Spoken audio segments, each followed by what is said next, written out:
योग वशिष्ठ रामायण उत्तर रामायण 851 योगी वशिष्ठ जी ने नमस्कार।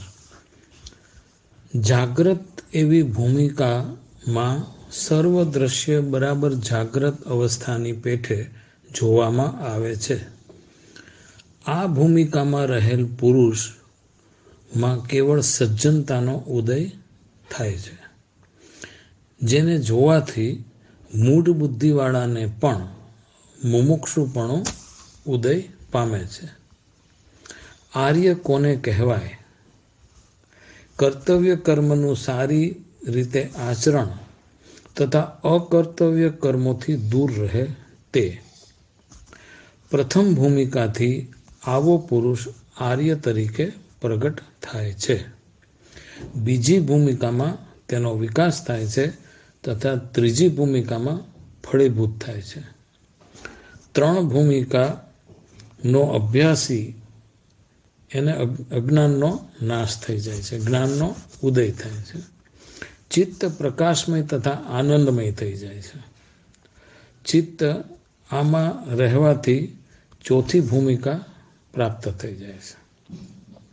आ सर्व जगत ने अविभागी आदि अंतरहित અને સદા સમાન એક બ્રહ્મ રૂપે જ દેખે છે। અદ્વૈત ભાવે સ્થિર, અદ્વૈત ભાવે સ્થિર, દ્વૈત બુદ્ધિ શાંત આ લોક જગતને સ્વપ્ન સમજે છે। ચોથી અવસ્થા સ્વપ્ન નામથી ઓળખાય છે। જગત પ્રતિભાસિક સત્તા વડે સ્વપ્ન જેવું તેને જણાય છે। પાંચમી ભૂમિકા ત્રિપુટીનો નાશ કરે છે। ત્રિપુટીનું જ્ઞાન થાય છે, એનો નાશ છે એવું જ્ઞાન થાય છે। દ્રષ્ટા, દ્રશ્ય, દર્શન એનો નાશ।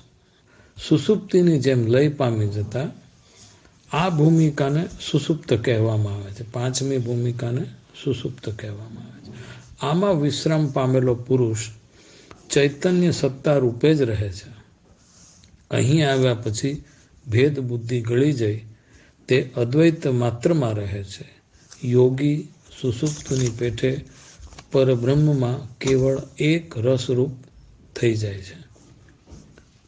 હવે જોઈએ, જાગ્રત અવસ્થામાં રહેલો યોગી સર્વ દ્રશ્ય બરાબર જાગ્રત અવસ્થાની પેઠે જોવે છે। એટલે ખરેખર શું? આપણે જેને જાગ્રત કહીએ છીએ તે આપણી ખરેખર યાંત્રિકતા છે। આપણે જેના અજ્ઞાન છીએ, આપણને જ્ઞાન નથી કે આપણે યાંત્રિક છીએ। દાખલા તરીકે એક દાખલો લઈએ, સવારે ઉઠીને બાથરૂમ જઈ અને સ્નાન વગેરે ક્રિયા અથવા જમવાની ક્રિયાને ધ્યાનમાં લઈએ તો સૌ પોતપોતાની રીતે જોઈ લ્યો, સૌને પોતપોતાની યાંત્રિકતા વિશે ખ્યાલ આવી જશે કે કોણ કેટલા પ્રમાણમાં યાંત્રિક છે કે જાગ્રત। સાહેબ, ક્યારે બાથરૂમ ખોલ્યો, ક્યારે ક્રિયાઓ પતાવી, ક્યારે બહાર નીકળ્યા તેનો આપણને અંદાજ જ હોતો નથી। જમવા બેઠા, જમ્યા, ક્યારે પૂરું થઈ ગયું જમવાનું, કાંઈ અંદાજ કરો? નહીં જ વળી। યાંત્રિકતાથી થતી ક્રિયા જાગ્રતમાં કરવા થતી ક્રિયામાં કાંઈ વધારે સમયની ફાળવણી આપવાની હોતી નથી। યાંત્રિકતાથી થતી ક્રિયા જાગ્રતતામાં કરવામાં થતી ક્રિયામાં સમય વધારે ફાળવવાનો હોતો જ નથી। ફક્ત જે તે ક્રિયા વખતે તે જ ક્રિયા કરતા તેને શરીર દ્વારા, ઇન્દ્રિયો દ્વારા અનુભવવી, બસ આટલો જ તફાવત। ફરીવાર, જે તે ક્રિયા વખતે તે જ ક્રિયા કરતા તેને શરીર દ્વારા, ઇન્દ્રિયો દ્વારા અનુભવાય છે તેનું જ્ઞાન લેવું, આટલો જ તફાવત। હા, એક વાત ચોક્કસ, જાગૃત ક્રિયામાં વિચારનો અભાવ તથા માણવાનો આનંદ હોય છે। જાગ્રત થઈને ક્રિયા કરવામાં વિચારનો અભાવ હોય છે અને માણવાનો આનંદ હોય છે। પછી ભલે તે શૌચ ક્રિયા કેમ ન હોય, જ્યારે યાંત્રિકતામાં શરીર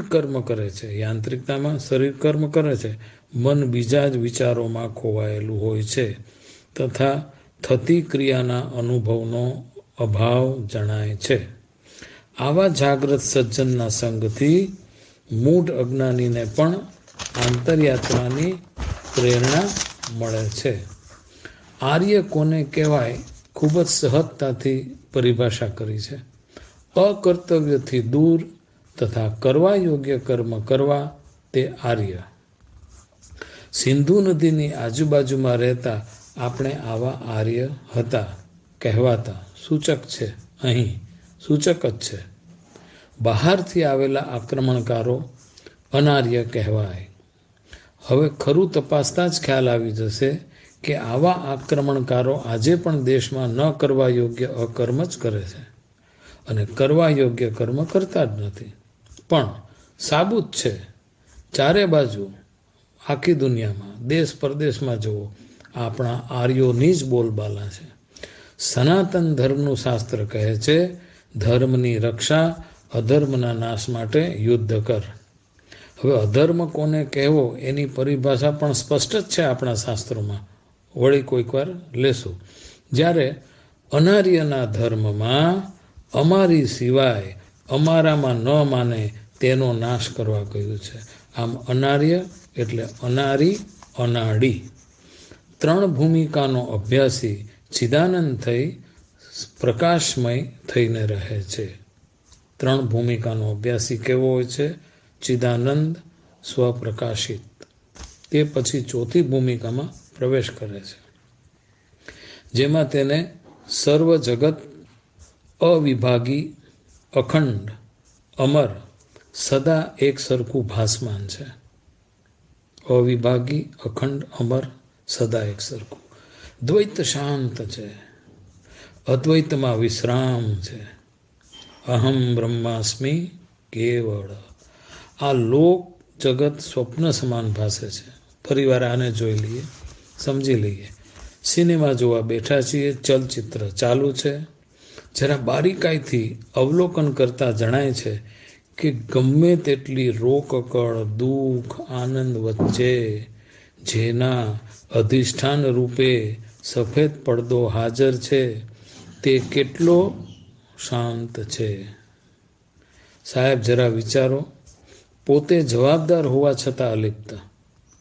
હવે આપણી આસપાસ પસાર થતું જીવન, એને જો બારીકાઈથી જોઈએ તો કોઈ તફાવત જણાય છે? ફક્ત એ જ કે પડદો અદૃશ્યમાન હોય, દેખાતો નથી. બાકી બધું તો ચલચિત્રની જેમ ફરી ફરીને જતું જણાય છે, જઈને પાછું ન આવતું જણાય છે. જ્ઞાનીને દેખા પડે છે. જ્ઞાનીને આ જગતમાં જોતા પડદોય દેખાય છે. 4થી ભૂમિકા આ સ્વપ્ન છે. 5મી ભૂમિકામાં ત્રિપુટીનો નાશ કીધો છે. અસ્તિત્વહીન હોવા છતાં જણાવવા માંડે છે તો જોઈએ કે કોઈ પણ કર્મમાં ત્રિપુટીની હાજરી તો હોય જ છે. હવે અનુભવમાં કહીએ તો દ્રષ્ટા, દ્રશ્ય, દર્શન, વક્તા, શ્રોતા, ઊભું થતું જ્ઞાન, ભોગતા, ભોગ્ય, તૃપ્તિ વગેરે. જો આ સ્વપ્ન જ દેખાય છે જગત, તો વિચારીએ કે જ્ઞાની સિનેમા જોવા બેસે તો અનાયાસે સુસુપ્તિમાં જ ચાલ્યો જતો હોય છે કે આ બધું પસાર થઈ રહ્યું છે, આમાં લેપાયમાન થવા જેવું કશું જ છે નહીં. અરે સિનેમા તો ફરી ફરીને ચલાવી શકાય સાહેબ.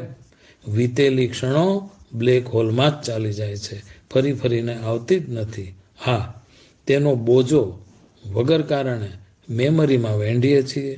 આમ અહીં હવે યોગી ચૈતન્ય સત્તામાં વિશ્રામ કરે છે અને પરબ્રહ્મમાં એક રસરૂપ થઈ જીવન વ્યતીત કરતો થઈ જાય છે.